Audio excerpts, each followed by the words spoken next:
Hi, this is David, and today I want to do a different kind of video than the ones that I've done in the past. And the reason is I've been looking around to try to find myself a compact camera that I could just carry around and take it to places that I really couldn't take the GH4, which it's the Panasonic GH4 is what I'm actually filming on right now. And I was trying to find one, and I'd actually reviewed the footage from an old Canon digital ELPH that I had. And I realized that a lot of my footage really looked pretty bad unless the lighting was just great. And I wanted something that was going to do a little bit better job than that, but if you've ever looked at those 1-inch sensor cameras, they are pretty expensive. So I found something in between the price that I thought would suit me well that just came out, and I wanted to show it to everybody. This is the Panasonic GX850.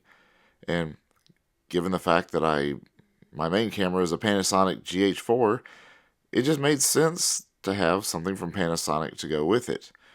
And so this is the compact camera, and you can see here that it just fits in my hand. It's a really small camera. However, it has the micro four thirds sensor in it, just like the GH4 over there does. And that's a bigger sensor even than the 1-inch sensors. However, I will tell you that the 1-inch sensors like the G7X and the RX100 from Sony, those cameras do have faster lenses and they can let in more light than the lens that comes with this camera. This camera comes with this collapsible lens, and it is, like I said, a slower lens than some of the ones you'll find on some more expensive cameras, but it is interchangeable.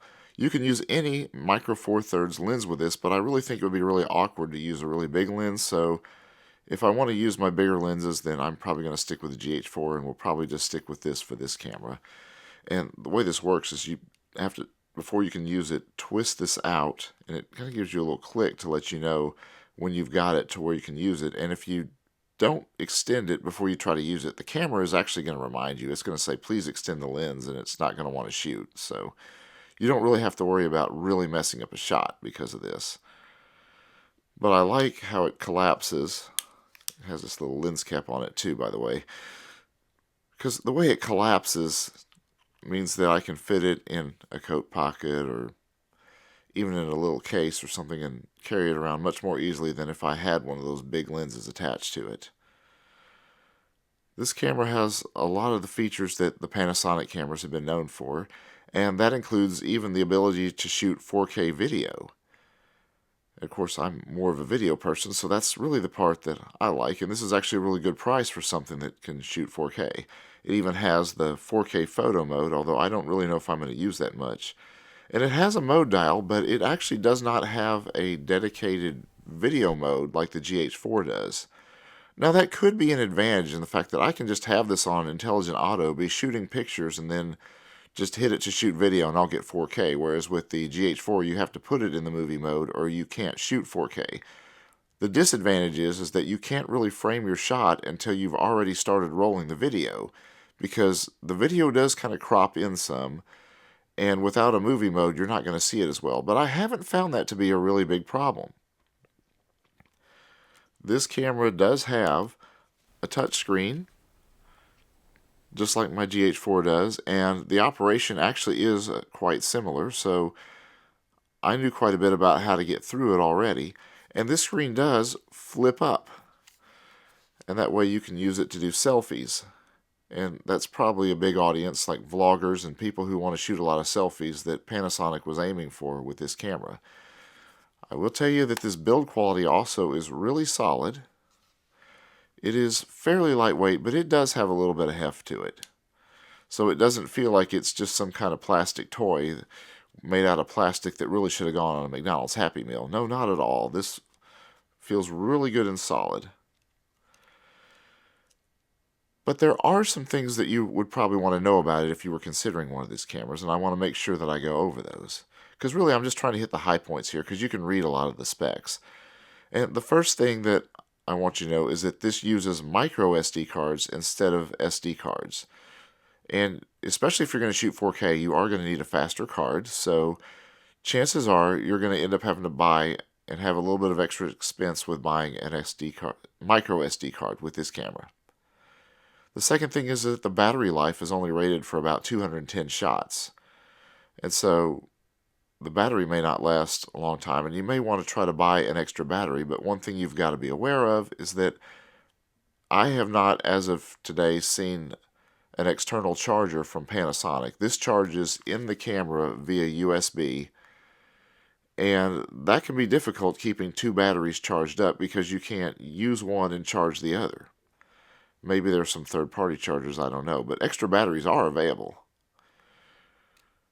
The third thing, and probably the thing that really is bothering me the most right now on it, is that there's not a little stick-out grip, so it's a little harder to hold. It doesn't seem like it's going to be a deal breaker because this is nice and rubbery. It doesn't feel like it's going to slip out of my hands, but the grip is a lot more comfortable. I have put a wrist strap on this. It actually comes with a little neck strap, but I felt like this was more appropriate, so I put it on this. But otherwise, in the little time that I've been doing a little bit of shooting with it, I mean, it seems like it's working really well. And speaking of my time shooting with it, I figure if you're watching this on YouTube, there's one main thing you'd really like to know, and that's what I want to show you next. How does it shoot? I am just outside now, and it's actually a really bright sunny day today. It's probably one of the brightest I've seen in a while, or so it seems. There's a little bit of wind, and I don't know if it's going to make any noise into here or not. But this is basically the basic high definition 1080p setting at 30 frames per second.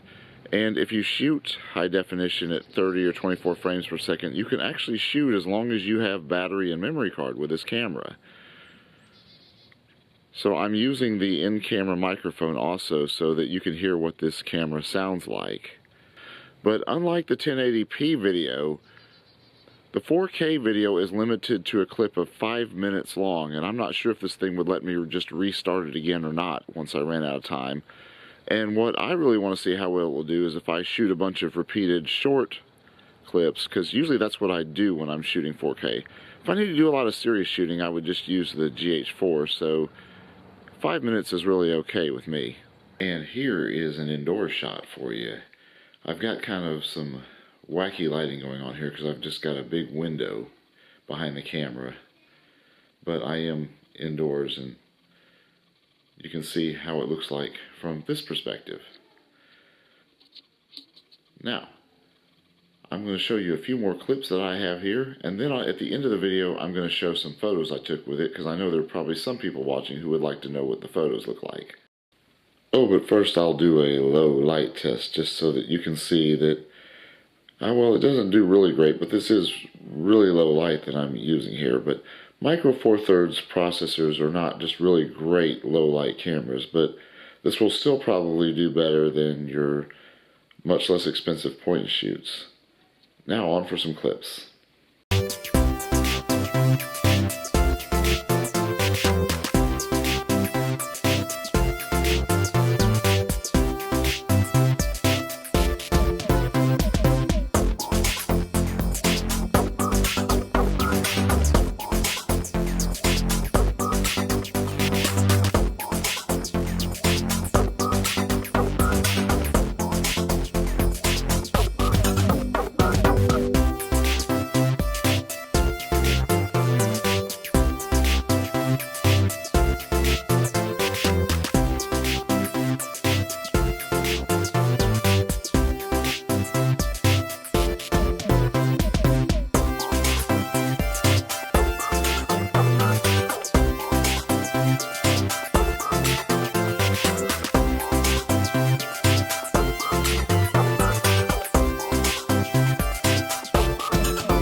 So I must say that so far I really like this camera.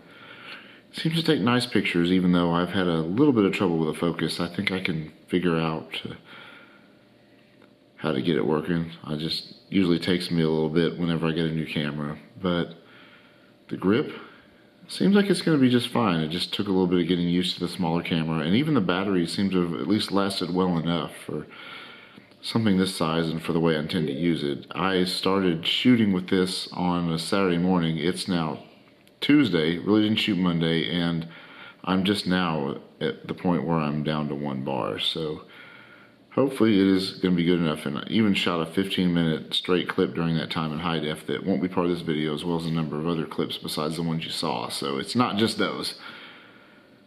But I like the image quality. Sound quality seems pretty good, although a bit loud. I had to turn it down in post, but still seem really good. Couple things though that I do want to share about it that you'll need to know is that I found that the mode dial is really easy to bump in the case or someplace, so you got to watch that every time you're going to use it. And the camera does not have image stabilization, but the lens that comes with it does. So just to be aware of that, there is some stabilization, but with me shooting with a screen, I'm usually a little less steady than if I can hold it up to my eye, which I do with the GH4. So I like this camera, and I'll be using it when I'm doing some lighter shooting. If I need to do a lot of heavy shooting, of course, I'm just going to go with my GH4, but still, this is a great companion to have to that camera. If you're interested in this camera, I'll put a link on the show notes. And if you want to see any more of my content, you can go to www.davidansel.com. Thank you for watching, and may God bless you, and I'll see you in the next video.